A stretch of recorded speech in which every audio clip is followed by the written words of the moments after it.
இயேசுவின் நாமத்தினாலே உங்களை வாழ்த்தி வரவேற்கிறேன். ஒவ்வொரு நாள் அந்த வீடியோ மூலிமா உங்களை காண மிகுந்த மகிழ்ச்சிக்கிறேன்.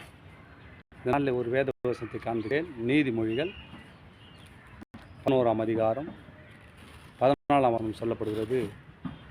ஆலோசனை இல்லாத இடங்களில் ஜனங்கள் விழுந்து போவார்கள். அநேக ஆலோசகர்கள் உண்டானால் சுகம் உண்டாகும்.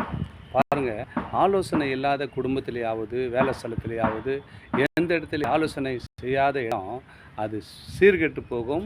அது என்ன பண்ணுமா, ஆலோசனை இல்லாத இடத்துல ஜனங்கள் சீர்கெட்டு போவார்களாம். ஆலோசனை இல்லாதவர்கள் விழுந்து போவார்கள் என்றாங்க.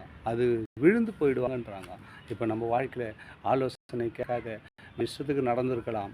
இந்த வீடியோ பார்க்க அன்பு சகோதரிகளே, ஆண்டவர் உங்களை பார்த்து பேசுகிறார்.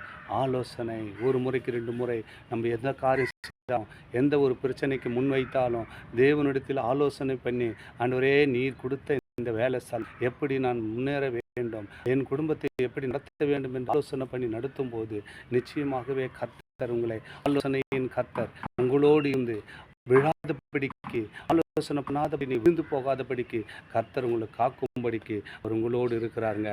நீங்கள் என்ன பண்ணுங்கள், தொடர்ந்து வீடியோ பார்க்கறது மாத்திரம் இல்லைங்க, ஆலோசனை கேட்டு எந்த ஒரு இடம் வாங்கினாலும் வீடு வாங்கினாலும், ஆண்டவரே ஒரு ஸ்தலத்தை ஒரு ஆலயத்தை கட்டினாலும், ஆண்டவரே ஒரே ஒரு வேலை ஸ்தலத்தில் ஒரு முதலாளியாக ஆகும்படியாக ஒரு வேலத்தை முன்னோர் செய்யும்படி இருந்தால் கூட அந்த நாளிலே நீங்கள் ஆலோசனை பண்ணி ஒருவருக்கு ஆலோசனை கர்த்தரை முன்வைத்து நீங்கள் செய்யும்போது நிச்சயமாக கர்த்தர் உங்களை விழாதபடி நிலைநிறுத்தி தூக்கி நிறுத்த அவர் வல்லவராக இருக்கிறார். தொடர்ந்து இந்த வீடியோ பாருங்கள். வீடியோ பார்த்தா அன்றாடம் பாருங்கள், சப்ஸ்கிரைப் பண்ணுங்கள். தேவ நாமத்தை மகிமைப்படுவது ஏதுவாக இருக்கும். ஆமென்.